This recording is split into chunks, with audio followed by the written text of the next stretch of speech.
On Tuesday, April 12th, 2022. I will call this meeting of the Webster School Committee to order and ask that we stand for the Pledge of Allegiance.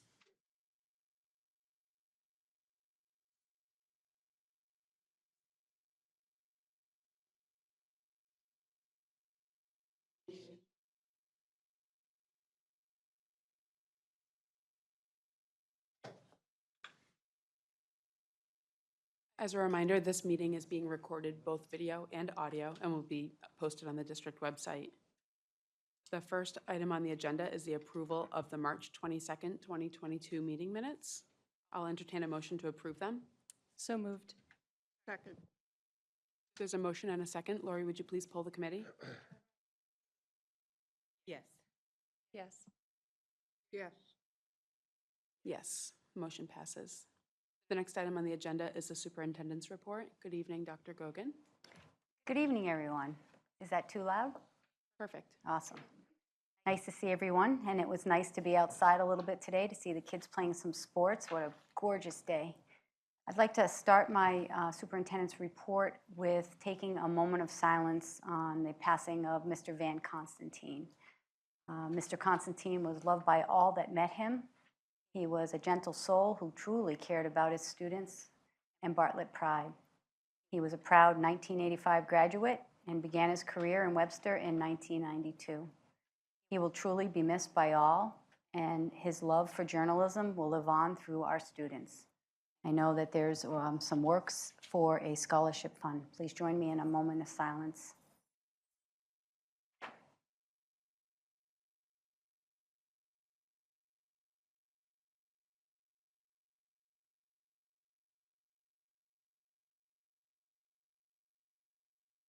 Thank you.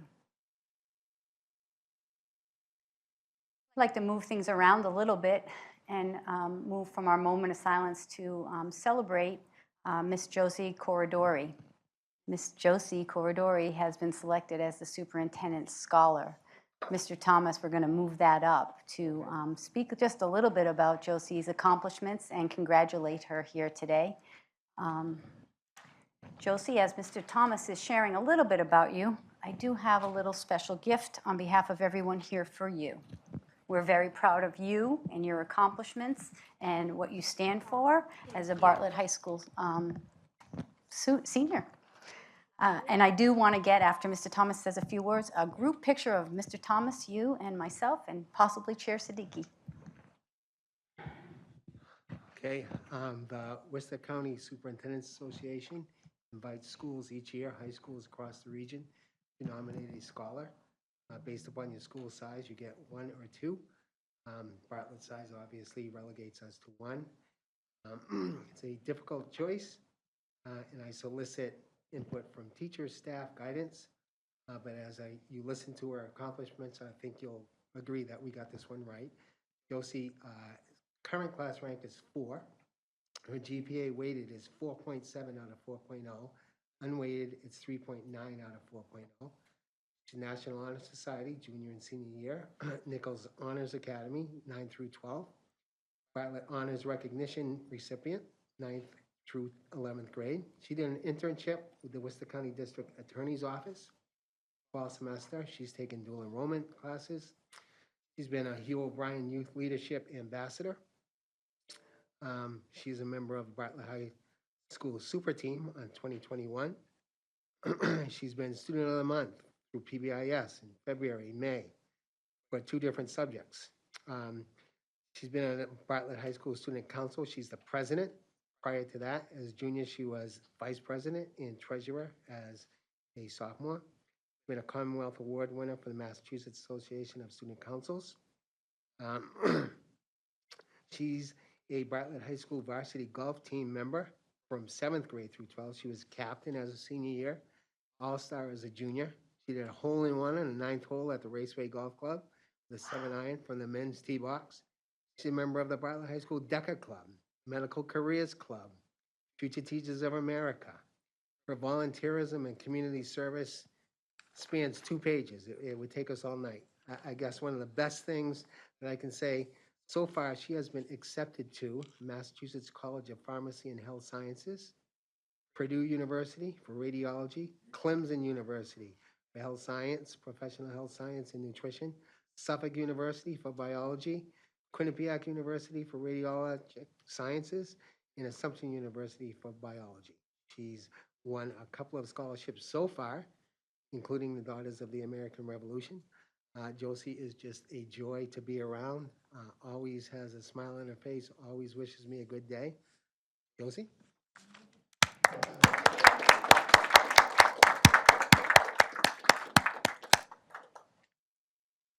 Josie, those are quite accomplishments. Not every student has that kind of repertoire, and you, I'm sure, will do many great things in your future, and we hope to follow you, and we hope you stay in touch with us. So that's just amazing. Do you want to say anything, or do you want to just take a picture? Want to tell them why you can't make the luncheon?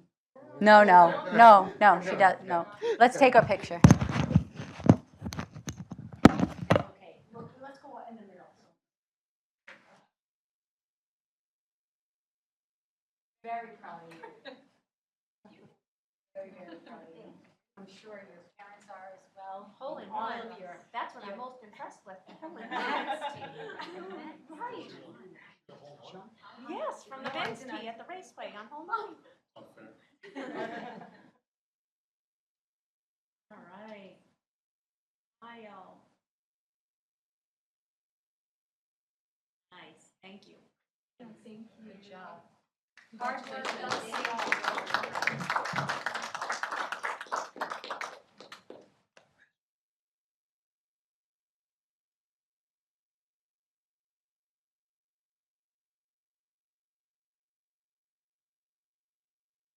Nice job.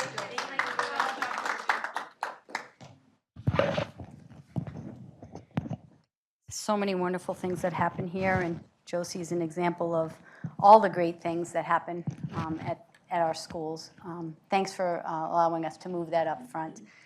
The other item that I'd like to ask that we move up is the approval of the overnight trip for the seniors.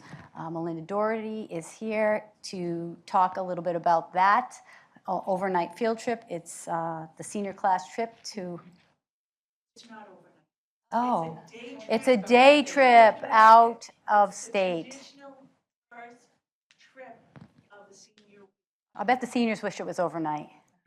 I don't. You're right, it is out of state. I'm sorry for that. So any out-of-state field trips do require the school committee's approval, and so that Ms. Doherty doesn't have to stay for the meeting. It is in your packet, the details, the chaperones, the fun events that they're listing. Do you want to speak a little bit about that? It's the traditional event that we have done, I believe it's 20-plus years. Probably went on. And they go, take all the seniors to, and pretty much walk in all day. Volleyball, bocce, swimming pool with a lifeguard, certified lifeguard.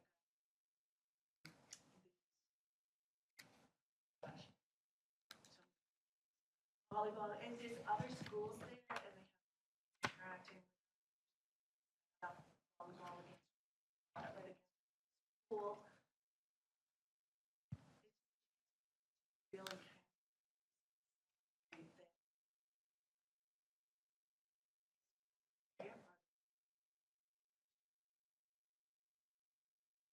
Sounds like a great day. Are there any questions or comments from the committee? Just one comment. I hope that someone from Bartlett wins the lip syncing contest. So you'll have to come back and share that information with us. Colin Pie eating contest, maybe? Yeah, maybe that. Maybe. actually, one of ours did win. Hearing no questions or comments, I'll entertain a motion to approve the field trip. So moved. Second. There's a motion and a second. Lori, would you please poll the committee? Yes. Yes. Yes. Yeah. Yes, the motion passes. Have a great time. It's It's well-deserved. Thank you. Thank you for coming. Thank you. Thanks for letting me move things out of order. I'm just going to start with my personnel update. We have hired Lori Sullivan as a Park Avenue cafeteria worker. We've hired Cassandra Taylor as our Park Ave ELL teacher, and Amanda Smith as a Park Ave ABA paraprofessional. I state this with a very sad face. We have received the resignation of our food service director, Ellen Nyland, and that will be effective May 27th. Ellen is moving on to different pastures, and on behalf of the district, I don't think there's enough words to give her the thanks for what she's done for the food department in this district. She has really focused on bringing natural quality foods for our students and encouraged homemade cooking, which is all extra work for her cafeteria staff. She's been innovative and creative to work with our students, and she will be sorely missed. So I'm sad about that. Absolutely, very sad. She's done a lot for the department since she's been here. She is all about the student body, making sure that staff know how to present healthy, home-cooked, local-grown food that looks pretty to our students. So she is going to be missed. We are working together to start finding a replacement for her, but there are going to be some filled. So it's all about getting the right person in that position, keep that vision going. Through the chair. Yes, Ms. I Millett? just want to say, my favorite part, two things. When she came on, I had been fighting for many years to get biodegradable trays, and she finally got them. And second, I love taste testing day. When she came to the school and would have different things for the kids to test to see if they liked them, to be the next food that she made. Excellent job.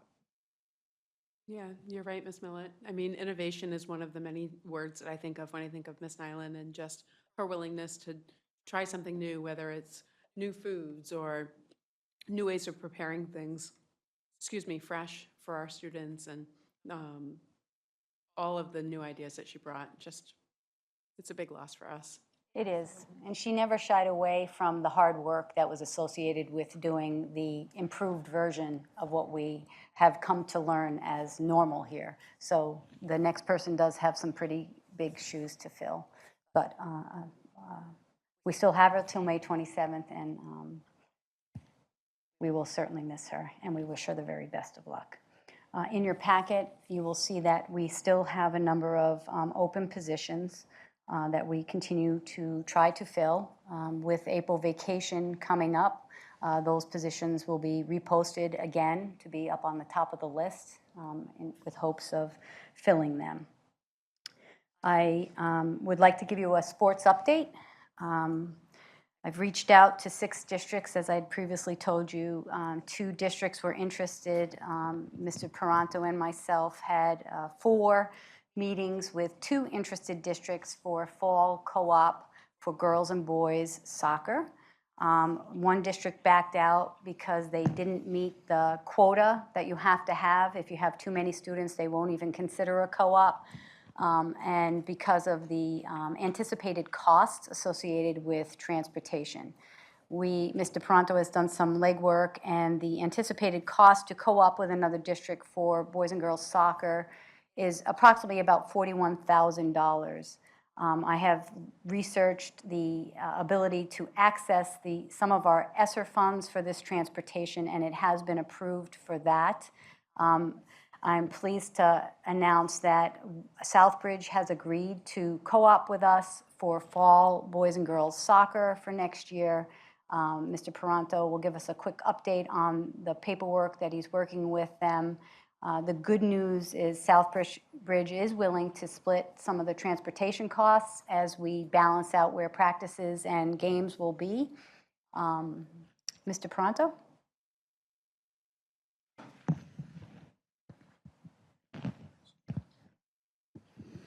Thank you. Yes, Mrs. Gogan actually covered just about everything I was going to cover. The only thing I can say is that Southbridge has, like I said, has agreed, which is great. And we are going to, I think that number of the 41,500 for transportation will be able to bring that cost down a little bit more. Constant meetings here all week right now and over the weekend, talking to their AD and their Director of Operations over at Southbridge. It's been a great conversations. They're very receptive to it. And I believe, I'm confident that we'll be able to run this successfully too. It's going to be some, the next procedure right now is we have to get league approval. We have a meeting, actually it's here at Ballot tomorrow. So we have to get Southern Worcester County league approval from the athletic directors first. And then I can start filing the application through the MIAA. I've already reached out to the MIAA, letting them know it's coming. And I've also reached out to the district athletic committee because it's going to be passed on to them through the state of Massachusetts through the sports part. So I've talked to the district chairman for that. He knows it's going to be coming also. I'm hoping it'll be a rubber stamp at that time. They know that both schools are, searching for, to keep their soccer programs going right now. Last year, saw soccer for Southbridge, they had to do co-ed. So they didn't have enough. So we're hoping that with the merger right now, we may be able to even supplement JV programs back again too for boys and girls soccer. That's what we're hoping for. And this is a 1 year, because I know that Mr. Abnopoulos asked about that last time too. It's going to be we're going to apply for a 1 year co-op, and hopefully, as the MIAA states, is that they're hoping that people can get their programs up and running without having a hiatus, and hopefully we can get our programs, and they can get their programs back in their own schools. Like I said, with transportation, we'll probably end up doing maybe 1 week. So the scheduling is going to be a tricky part of it right now. So we'll probably do 1 week of practice there, 1 week here. How we're going to do games is we agreed upon is to split the games. So that way you have 4 home games here and 4 over there with a 8-game home season. Uniforms will be worn with the at the home site. We will be the host school though too, because that's another, there was another question which everyone was wondering, because we will be the host school though, because we have the majority of the kids, so that's what the MIAA looks at. They will be co-oping with us, and we'll be the host school, so that way I have to present all the paperwork to the MIAA. What was another one I wanted to add? Transportation, uniforms. Mrs. Gogan, anything else we talked about? No, I think you covered it. The other thing I was going to mention was, just in general, that getting the students engaged in extracurricular activity is certainly a goal of everyone's. I think kids that are involved in extracurricular activity are more committed to school and the learning climate. And as you know, we had received a grant from MAFRE for the Real Madrid sports program, which is sort of a goal-oriented, non-competitive way to teach our L students how to play basketball and how to play soccer. And so we've been working with a team over in Spain. Mr. Peranto and I have had several Zoom meetings, one recently, just to discuss, again, new ways to get the message out there to students on this opportunity. These are opportunities that are right here for our kids. So they are currently working on putting together a video that Mr. Peranto could then bring into the different L classrooms and speak directly with the kids with some visuals to get them more excited. The flyers aren't really doing the work of getting that level of excitement. So we're across the board trying to get the message out on ways to get kids to be inspired to play sports, to be a part of our school community. So. And I can add on that the Real Madrid basketball program has just concluded. Actually, it'll conclude tomorrow, I believe. So we're going to send some pictures out there. And then the soccer program will start the week after April vacation. So it's a nice program. And I think that it's great for these, for the ELL students to get involved, and we're hoping to get them part of teams eventually. The last thing I alluded with right there too, which was another concern with the committee at one time. I did the research for it, called the MIAA, and we will not have to go up another division either. So they'll go by the highest divisions. So we are Division 4, Southbridge Division 5, so we will become Division 4 then too. So we wouldn't have to go up 2 divisions then, so for instance, for Southbridge, so we wouldn't have to go to Division 3. So we will be considered Division 4 team with the co-op program with Southbridge for boys and girls soccer. That's good news. Any questions? That's great news. Any questions or comments from the committee? Through the chair. Mr. Pronto, do we have to find a co-op for football, or do we believe we're going to have enough players for next season? Well, the football, we wouldn't be able to do it with Southbridge because it's the number situation, and it's probably a good thing because it would be a very hard sell for us right now with the 101-year, tradition there. We're hopeful. I'm confident that we will have enough. We had a large middle school class. Like I said, we wouldn't be able to do it with Southbridge because they're anticipating having 35 kids, and that number through the MIAA with co-op is 30 or less. So that's not an avenue we can go with that. So we're gonna, we get kids excited in the building already. They're already starting to talk about it. We have a lifting program right now that the kids are involved with. Mr. Taraga is running it right now, and the kids are talking it up right now. And we're hoping that we'll be able to put a product on the field with enough kids. Thank you for your updates, Mr. Paranto. Any other questions or comments from the committee? No, exciting news. Thank you for all your efforts, both of you. You're welcome. Thank you, Tony, for coming. Moving on in my report, I do want to let you know that Ms. Perangeli and I attended the finance meeting on April 4th downtown. We did such a great job that the tri-board meeting was not necessary. Any other things on that? No, it was a really smooth meeting. We're all on the same page with the town administrator and the town accountant as far as budget is concerned. We had some good questions from the finance committee and some good discussion, but it's all very positive. So we're in good shape this year. Great news. Thank you for the update there. Moving on, I wanted to share some information as requested. I typically share the state reportable incidents by month at each of the schools. I'll start with that. For March, there were 13 reportable incidents to the state at Bartlett High School, 1 bullying allegation and 1 exclusion. At Webster Middle School, there were 10 in-school suspensions, 10 out-of-school suspensions, and 1 inclusion for March. At Park Avenue, there were 2 emergency removals, 8 suspensions, and 1 bullying investigation. I've had some requests from committee members to take a deeper dive into the lower level behavior incidents at the schools and the consequences. As you may be aware, there have been an increase of incidents at our schools that the principals and the teachers and the staff are dealing with. The level of consistent district-wide collection of that data varies from school to school, as you will see in the reports that I shared in your packet. I think it's important to note that the collection of data is inconsistent, but I also want to note that one of the things that we're working on with the district leadership team is developing clear, consistent expectations that bridge from school to school to school, so that students and staff all have the same expectations, and that we look at discipline not as a punitive measure, but a measure of reading students' behaviors to get them the supports that they need. And so we have to do some more work on that, it is clear. And without going into any student detail because of confidentiality reasons, I do want the committee and the public, whoever are watching, to know that we take safety as our #1 priority, hands down.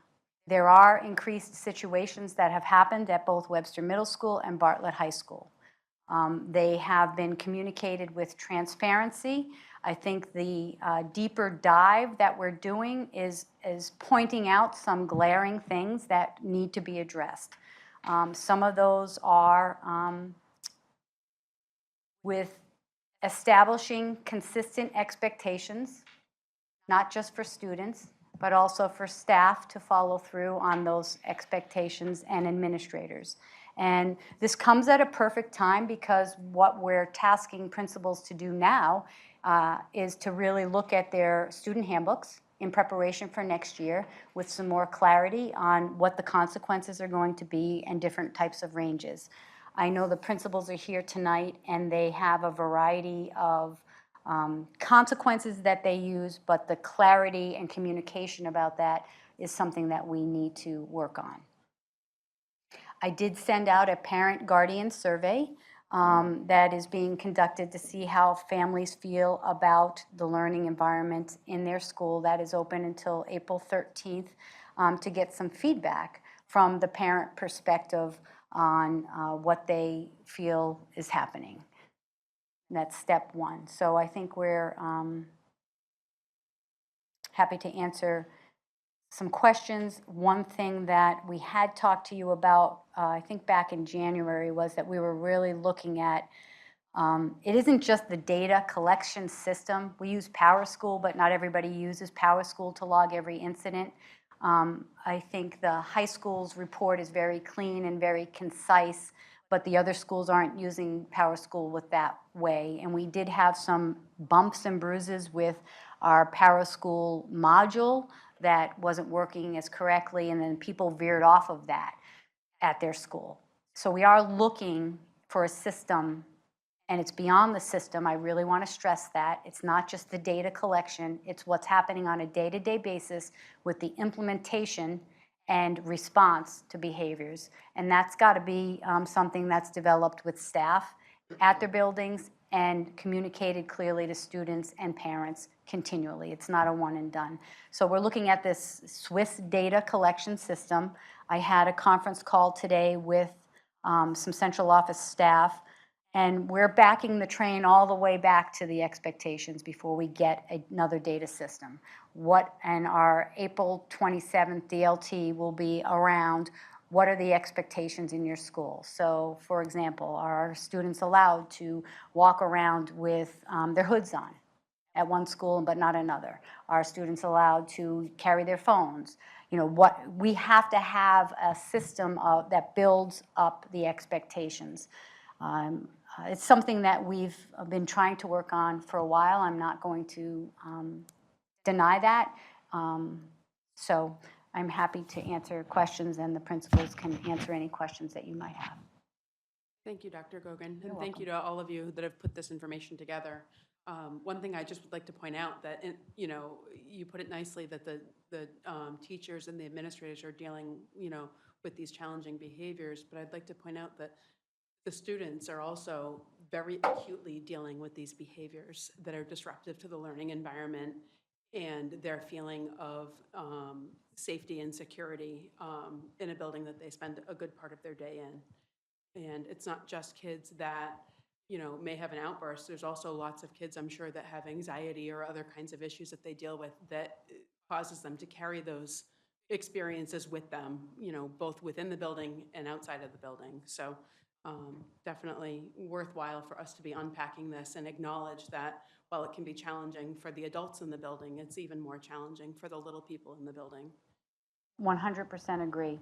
I think the part of the Swiss data that and I know I'm talking educational jargon here, is it's not just a database system, it's about building a positive behavioral intervention system in your school, which is a safe and supportive school. And it's about those expectations, having students, it's not just rewarding students for good behavior, it's way deeper than that.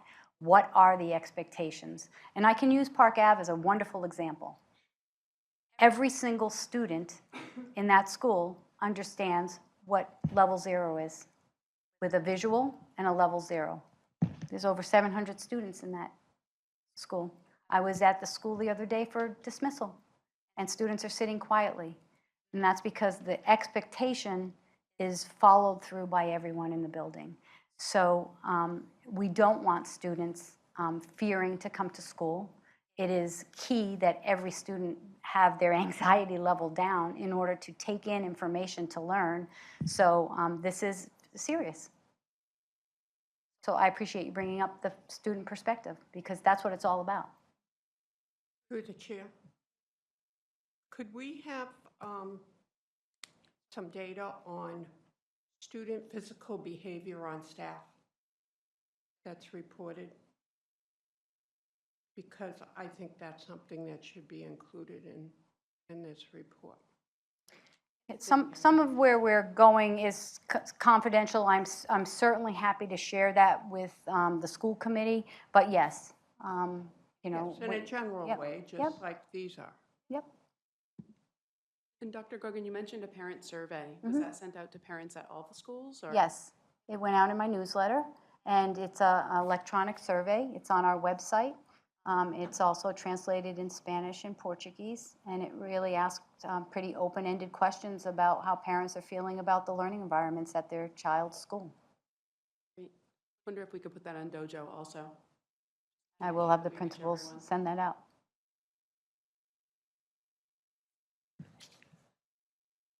Yeah. It's 6:31. Should we move into the public hearing and then come back to this? Yes.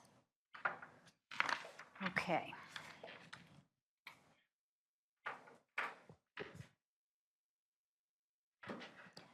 All right, so, okay, okay. A meeting within a meeting.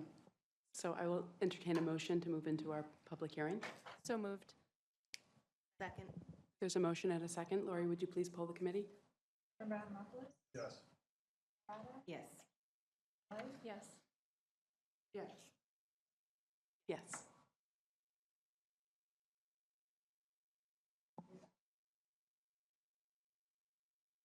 Okay.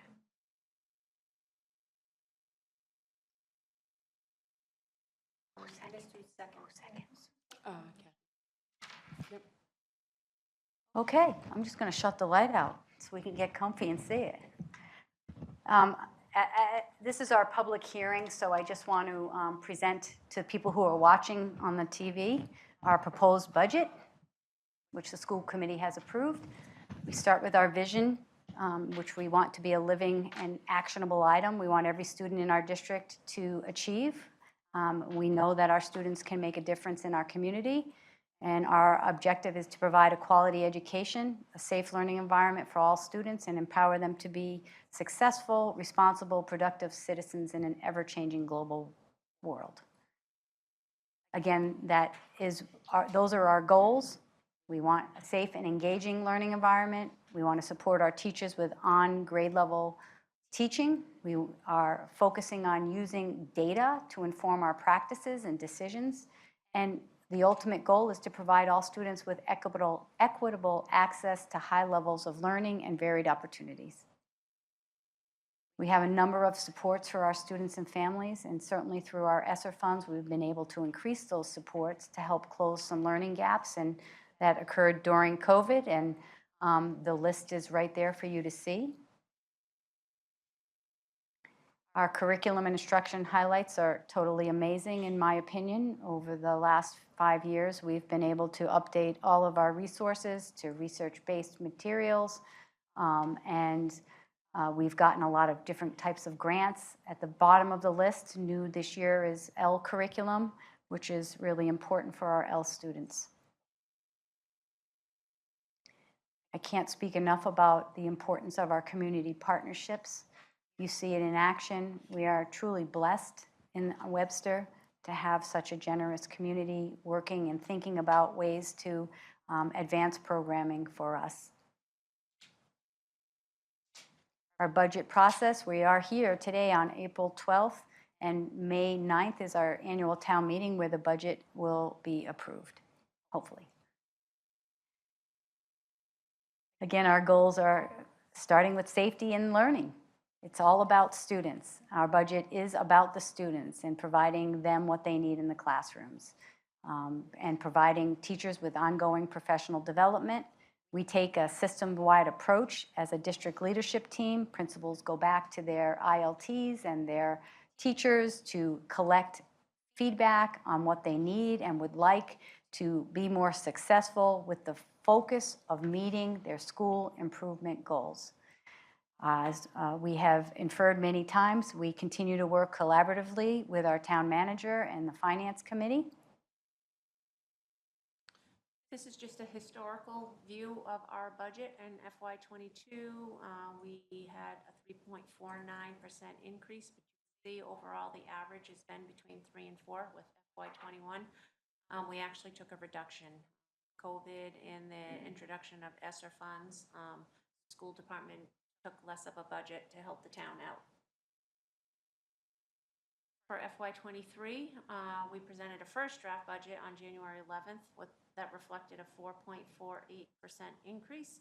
That was before we had our numbers on state aid. That was the first go-around. We then presented a second draft budget on March 22nd. Not the 22nd, should be in D after that. I love that we're human. Yes, see that? After the budget review, we received an additional $605,000 with the 70-30 split with the town. So we had a second draft budget on March 8th for a total of $24,067,832, which represents a 7.17% increase. In our proposed budget, these are the additional staff that have been requested.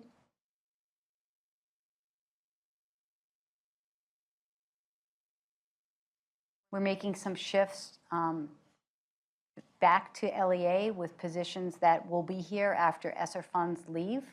Those are a list of those positions. This slide is just new and offset funds. So these are the new positions by school, and down the bottom, we offset with any grant funding or reductions. We have no reductions this year, just some offsetting with ESSER funds. The historical view of our enrollment data. I know you've seen this before, so I'm not reading everything verbatim. My favorite slide really designates what we have to do here. We have different challenges than many of our surrounding communities because our student population is definitely different than other communities. We have a much higher population of students with disabilities and high needs and economically disadvantaged students. I don't see that as a negative. I see that as dealing with a diverse student population, which really makes me drawn to Webster because we have an obligation to provide all of our students with opportunities to open doors for future life experiences, and that is our goal. I'm pleased to share that we've been able to increase our counselors tremendously since I've been here as a superintendent. When I first came, I believe Park Ave had 2 counselors. They now have 5. Webster Middle School had 2 counselors, and they now have 4. Bartlett High School has 4 counselors. This is an overview of our budget breakdown.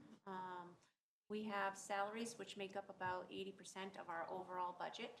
Our audit district tuitions, that is up from the last time we looked at this slide. It's at 9.05%. That's where we added the additional funding that we received because we have some pending additions of out-of-districts tuitions. Maintenance takes up about almost 8% of our budget, 7.86%. And overall special education makes up 32.5% of our overall budget, which includes salary, contracted service tuitions. And this is only looking at our LEA funds. This does not include circuit breaker funding. There's another $650,000 that goes towards special education tuition from circuit breaker. This isn't a great slide. I tried to kind of cram it into a little area, but this has kind of been a topic around the community lately, looking at our per pupil expenditures, and I thought it was important to put it in there. Really, what you can see in the first column is a look at the district's per pupil expenditure, and then a look at the state, and you can see in every category, we are falling under the state average. We are below that.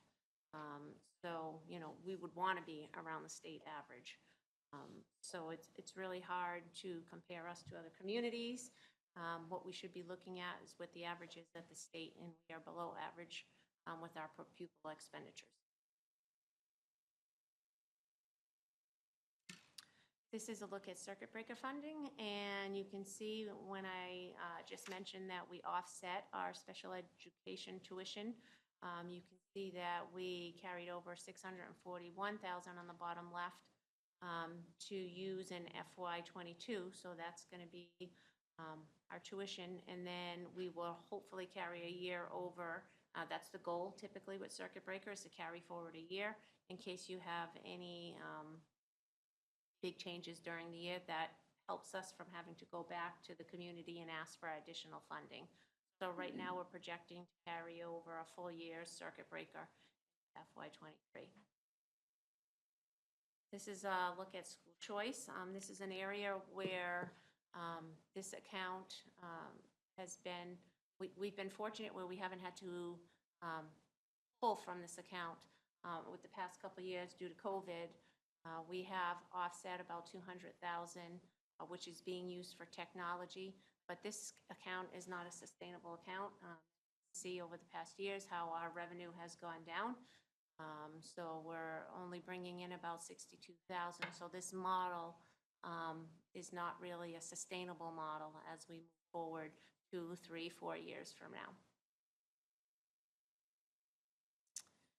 And that is really it for our budget. I will say that, again, we are very fortunate. The community is in good financial place right now. We did see a large increase in local funding and Chapter 70 funding this year, which is fantastic. We brought in an extra $2.1 million in Chapter 70, and there was an increase of $700,000 in aid. Usually what we do with the town is we take a look at our fixed costs. Our fixed costs are health insurance, retirement benefits, fund those first, and then whatever is left, we've been splitting 70-30. And this is right on point with that 70-30. I did go to the selectmen meeting last night where they presented their budget and the overall budget, and everybody is supportive of the budget that'll be going to town meeting. And we're all on the same page and in agreement with the budget.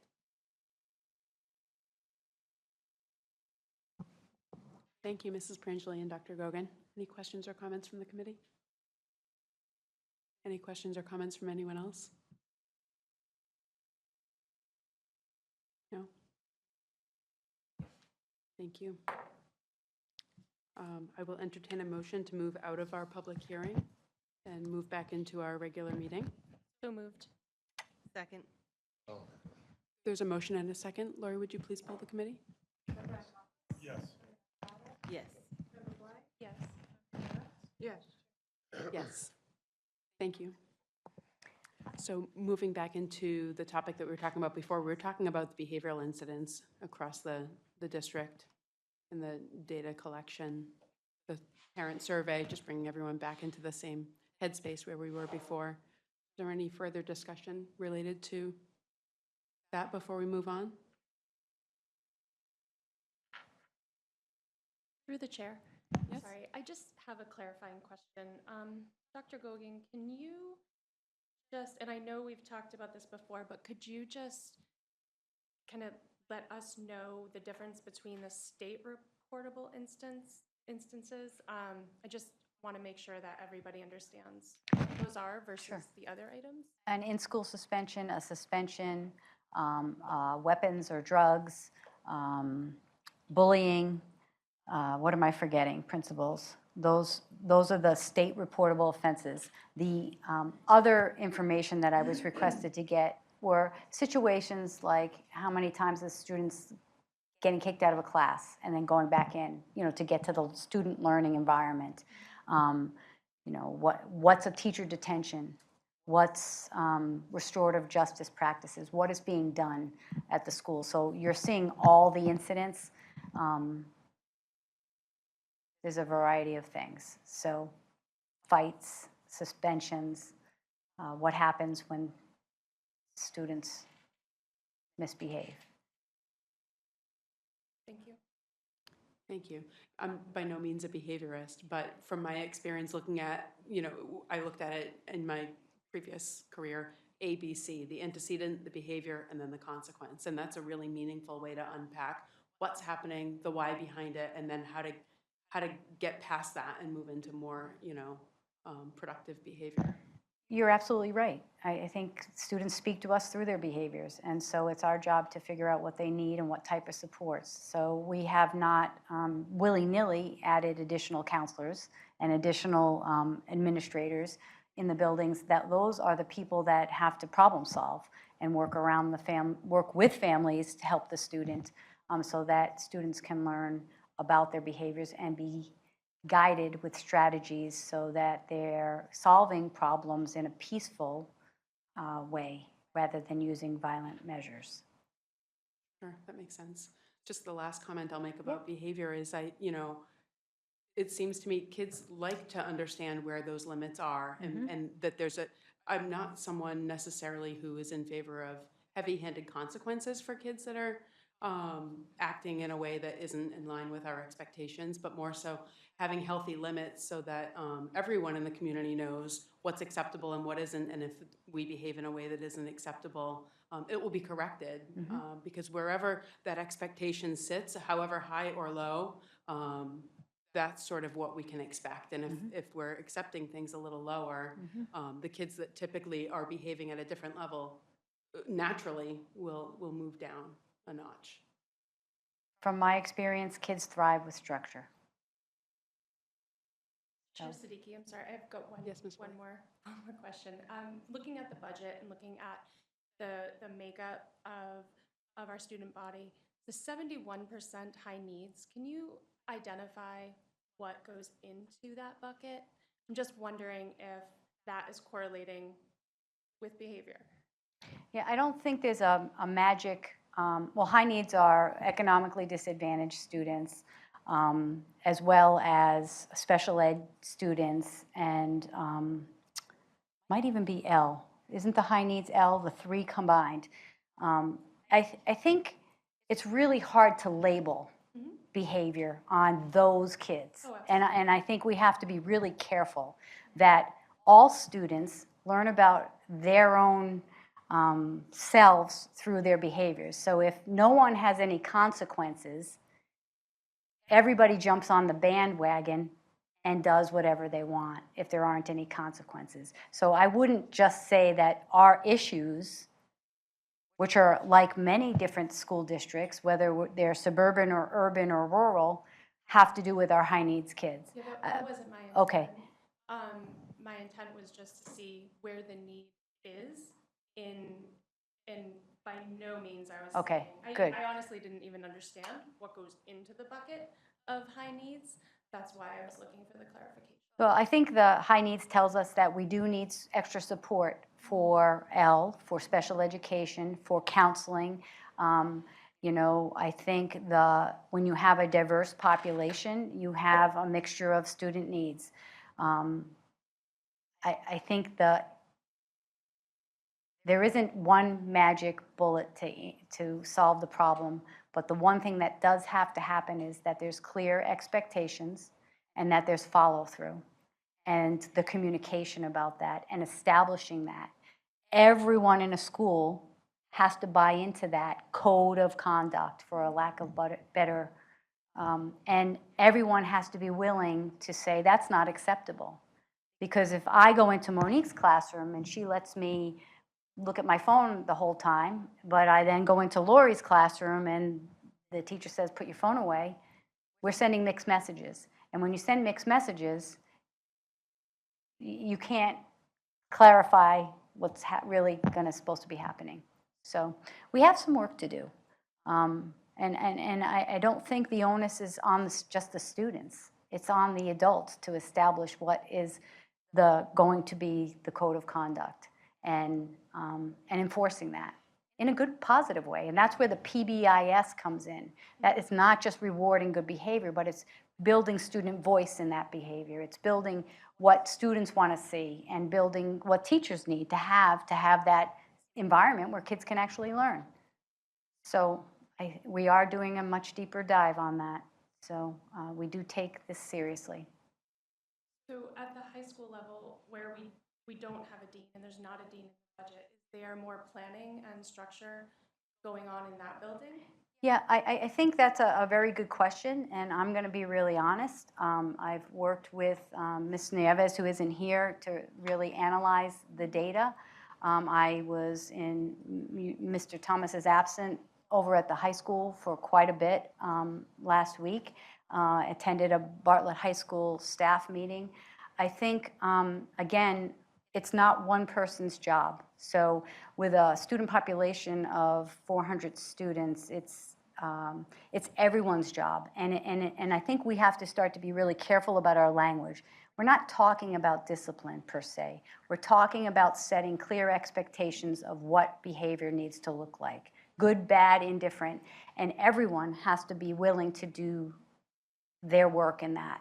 So I think there has been this over-reliance on if we get a dean, we won't have to deal with that.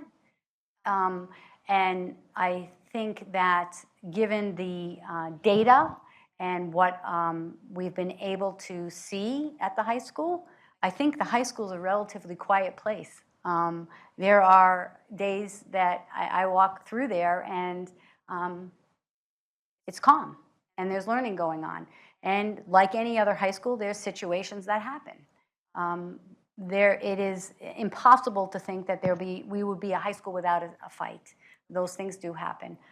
So I think the answer isn't get another person, always. I think the answer for us right now is to really peel back the onion to see what the expectations are. What are they? And how are they communicated?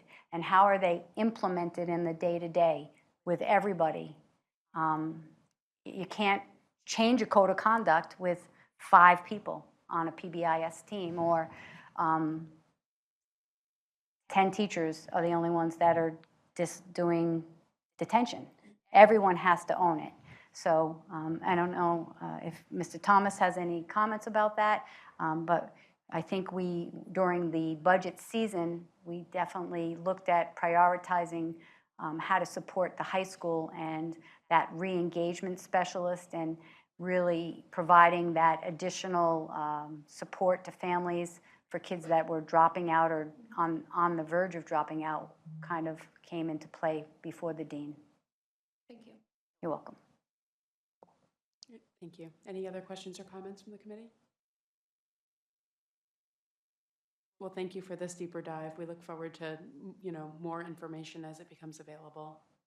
And I agree. It's not something that one person can change. We're talking about climate and culture, and that's something that really is going to take the whole community.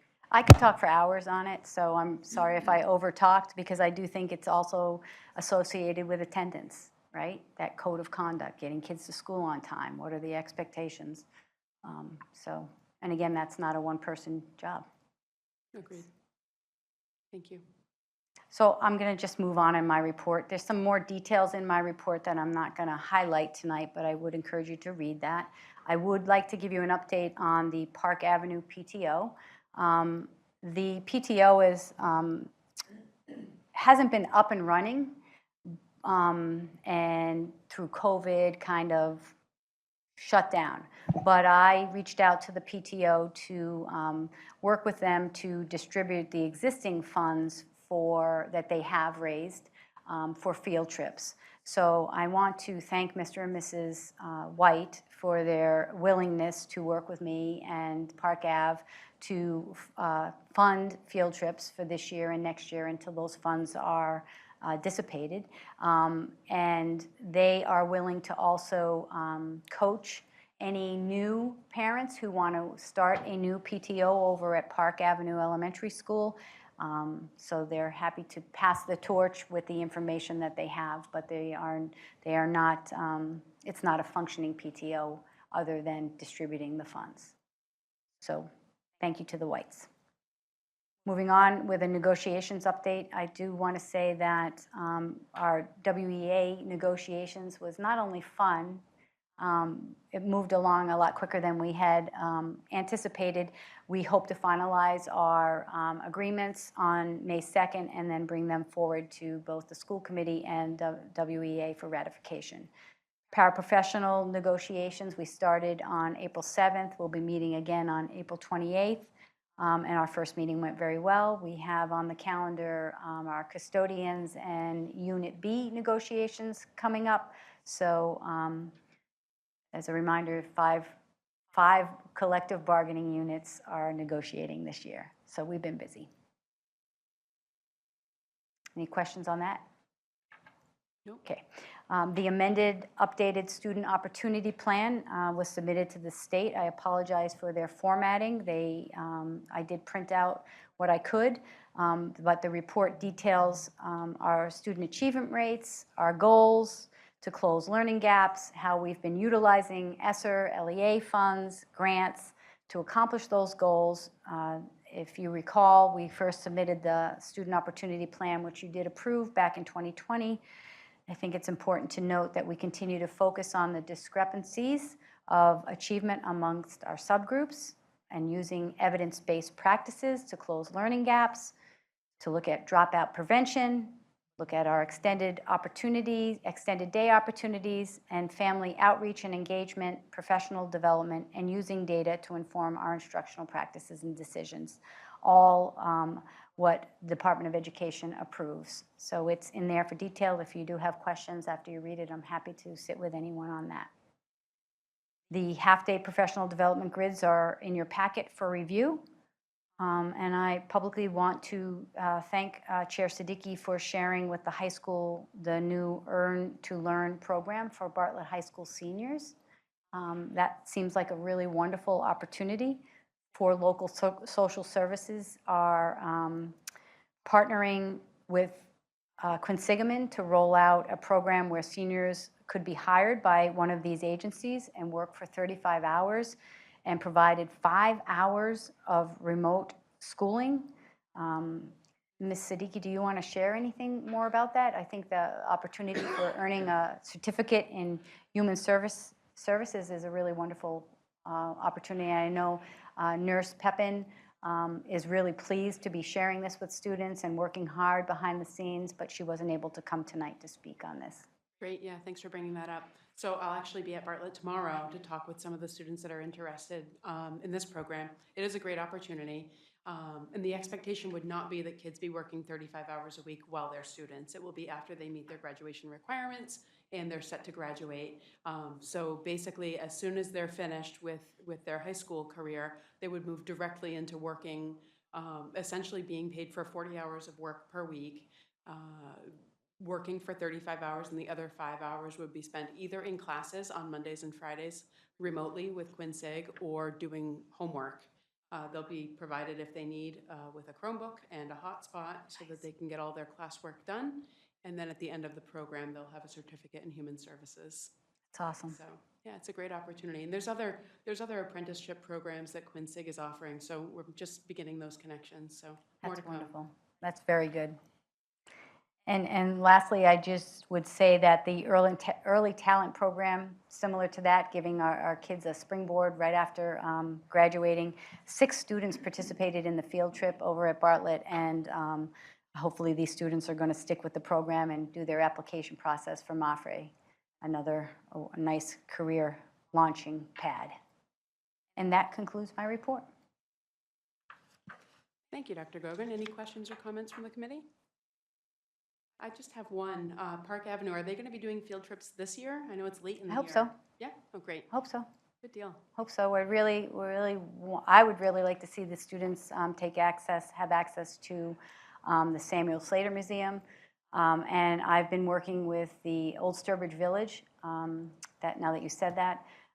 We have, Webster 5 gave them a grant to support our district, and we're trying to, the principals and I met with Old Sturbridge Village, we're trying to do a Webster Day at Sturbridge Village, where we'd like to take one grade from each school and have sort of a peer mentor program where the kids from one grade from each class partners. So we're working on that now, and hopefully we can have that happen.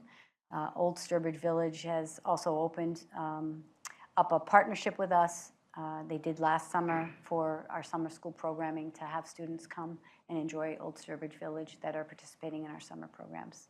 Great. So, yeah. That's a great partnership. Yep. I realized actually just this week, my second grader has never been on a field trip because of COVID.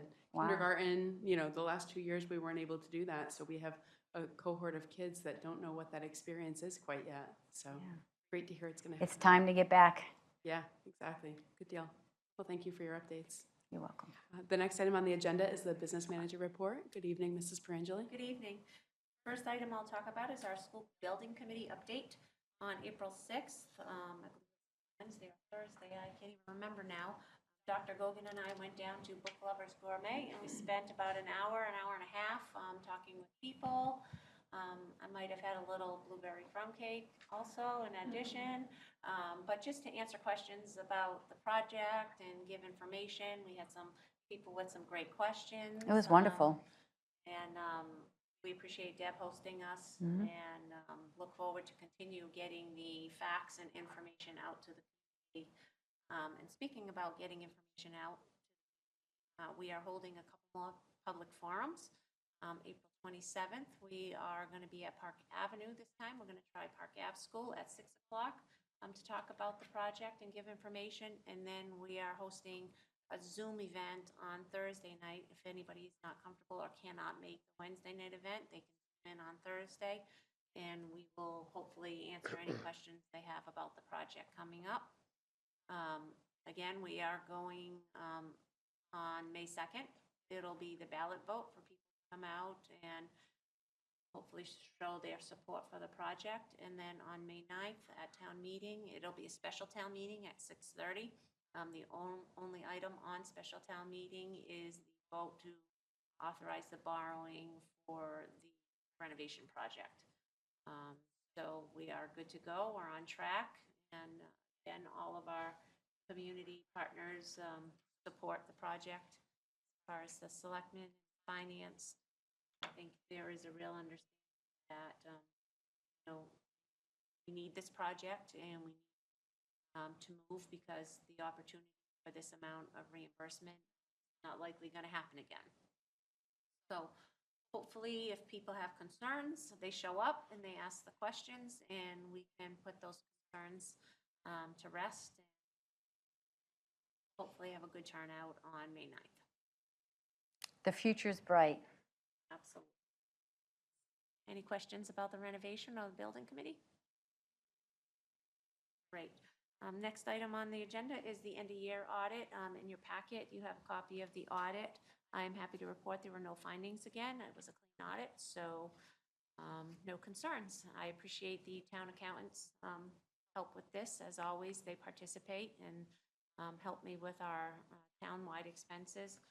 So I'm thankful that it was a clean audit, and we are on to the next one. Questions? And then the last item in your packet, you have a copy of the third quarter budget for FY22. There are no concerns right now. We are keeping an eye on our special education tuition, but we are in okay shape right now. We saw a little more significant savings earlier on in the year.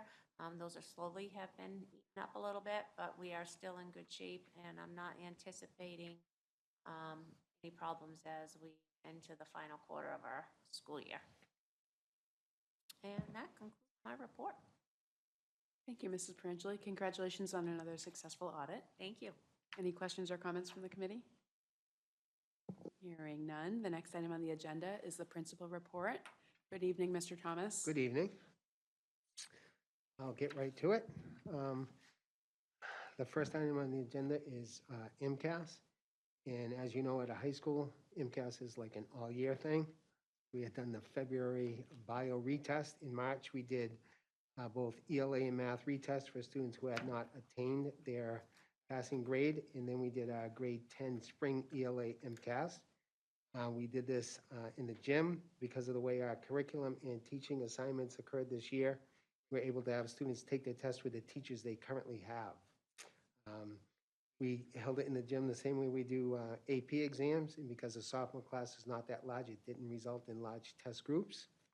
And we'll take a similar approach with math in May, and then again in biology, which the ninth graders will have to take at the end of June. Item number 2, John and Abigail Adams scholarships. As you recall, the current seniors did not have to take MCAS their sophomore year because we closed because of the extended COVID. So students did not have to take MCAS to graduate. However, we had 12 seniors take MCAS exams in the fall in the hopes of being awarded John and Abigail Adams scholarships. I'm proud to say 9 of those 12 students did indeed score high enough to be eligible for those scholarships. One of them is this gentleman sitting to my left, Colin Manerick.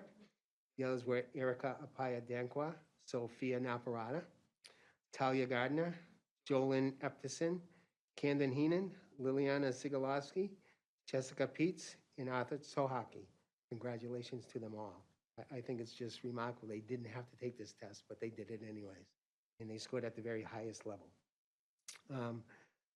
Event that we wanted to do in March, again, that was kind of hijacked by the extended closure.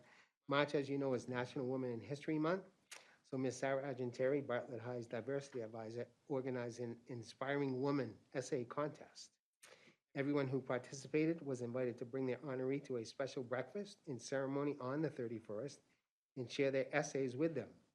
Ms. Argenteri, Mr. Taraga, and myself were the judges, and we had a very difficult task of reading and judging the essays. Then we had to emphasize we were judging the essays, not the people that they nominated, because the stories they told were unbelievable. We read stories about moms, sisters, teachers, grandmothers, foster parents, and more. We had to limit that to 5 winners. One was for best written, one was for most creative, and first through third place. Those 5 winners read their essays aloud to their honorees. The cafeteria provided the food, and it was a very heartwarming and touching event. It was very gratifying to see a sister who did not know that she was the role model for their younger sibling and stuff, and see that expressed in writing. It was great. So I'm hoping that's something that will continue on. We already talked about Ms. Corridori, so I just wanted to remind people, you heard from Mr. Artie talking about the senior class trip. We have a lot of other things coming up. May 3rd is our super team celebration, and May 21st is the junior senior prom. Okay. That's it. Thank you. Thank you, Mr. Thomas. Any questions or comments from the committee? Through the chair, Yes, Ms. Blake? just one. Do you know when the seniors' last day? They're going on their trip on the 3rd.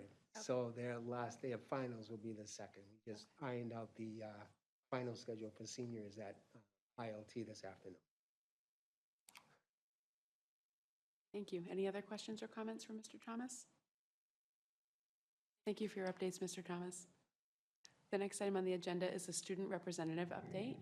Good evening, Colin. Good evening. I just want to start off with a quick update on spring sports. The boys tennis team is 1-1. The girls tennis team is 0-2. The softball team is, I believe, 1-2. I don't know if they played that doubleheader on Saturday. No? Okay, that's what I figured.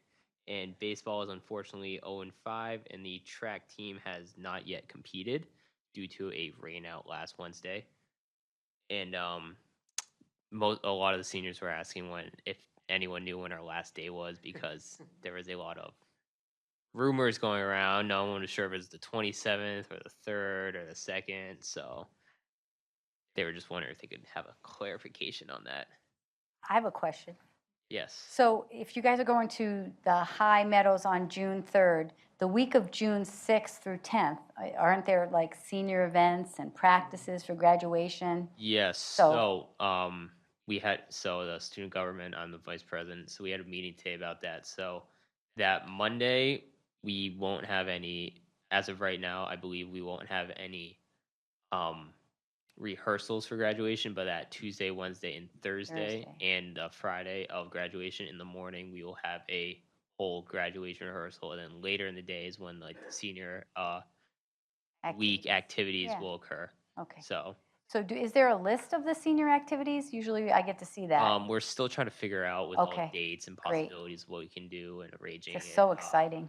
After prom, seeing how much we have left in our account to fund these activities. Awesome. And I just have one last question. I didn't put it in the agenda because it got brought up to me today. If seniors have an A in their for their F1 grade, their final grade, do you know if they are required to take the final for that class? No, average. Yes, that's what I meant for the average F1. Right, yeah. So they are not required. They get away. Because Okay. it will actually not help the grade. Okay. Just want to clarify that. 'Cause, I love not all the that you're teachers are planning. I love the planning. I love the thought process. Not all the teachers are sure. So, and most of the students want to know. So I figured I ask, and I know he was out, so I couldn't get a chance to ask him. Yeah. But that is all I have for tonight. Any questions for me? Nice job, Colin. Thank you. Did you get your questions answered? I did. Yes. Thank you. All right, excellent. Thank you for your updates, Colin. Thank you. The next item on the agenda under old business is our COVID protocols update. I have listed the COVID cases. The week ending March 29th, we had 3 students and 1 staff. Week ending April 5th, we had 0 students and 2 staff. Typically, I have that done for today, but it was a very busy day, so I know we had our COVID leadership meetings, and they used to last an hour. They last less than 5 minutes. Now, we're still doing them, but I will share those numbers with you at the next meeting, but the numbers are down. Good news. Yes. Good. And then the next item on the agenda under old business is the monthly report on fundraising applications. Just as a reminder, it is the role of school committee to review the fundraising activities, but not to approve them. There's a senior community service project. Students are collecting pet supplies for the Webster Community Cat Shelter, giving back to the community. Excellent. Any questions or comments about that from the committee? No?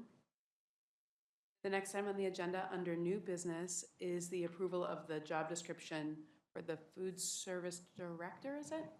Yes. Anytime someone leaves, we always take an opportunity to take a look at the job description, and everything that's highlighted has been updated. And again, I can't tell you how sad I am. It's a huge loss for us. Yes. All the updates, I mean, they seem appropriate for me. Does anyone have any questions or comments about the job description? Other than, can we make Ellen stay? I've tried.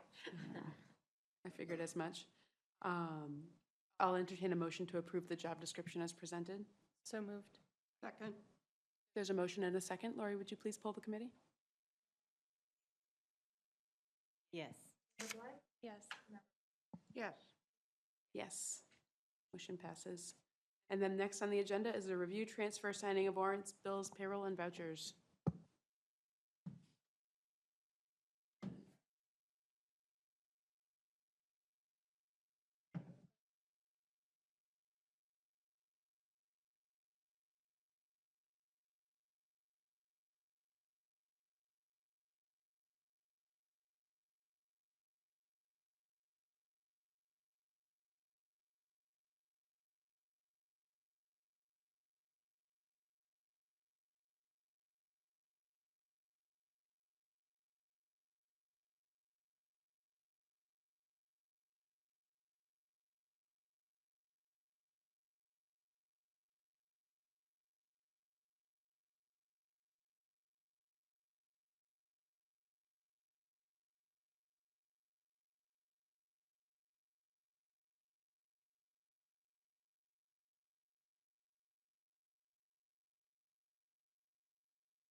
I will entertain a motion to adjourn.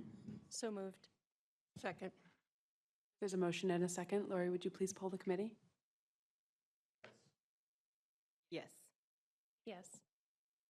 Yes. Yes, meeting adjourned. Good evening, everyone.